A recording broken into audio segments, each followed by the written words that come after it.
Искам да чуете какво ще каже една жена от народа, Гинка. Скъпи приятели, не можах да издържа повече от несправедливостта, която съществува в България и най-вече от липсата на правосъдие. Затова започнах да огласявам престъпните действия на определени граждани в Русе. Започнахме да наблюдаваме дела и да установяваме определено извършване на престъпления от страна както на съдийския състав, така и на прокурорите. И се опитахме да говорим на гражданите и да им обясним, че причината за това положение е имунитета, който имат магистратите. Имунитета, съгласно който те не носят отговорност за престъпленията, които извършват. И по този начин те не издигат във върховенство закона и не ни гарантират правова държава.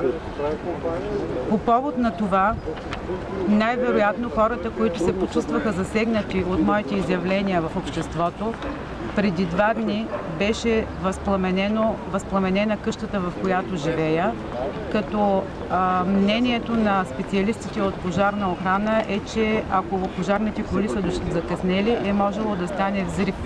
Това според мен е опит за покушение върху мен.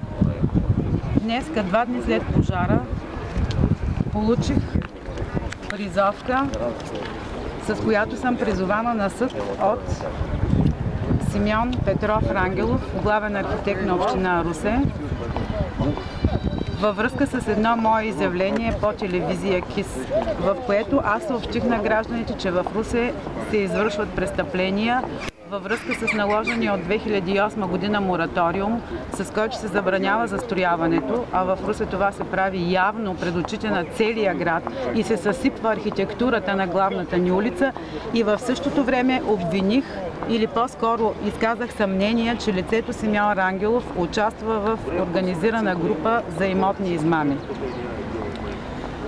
Господин Рангелов, аз вас мисля да ви оставя по-заден план, тъй като вие малко сместите центъра на моето внимание, но сега ще ви кажа следното нещо.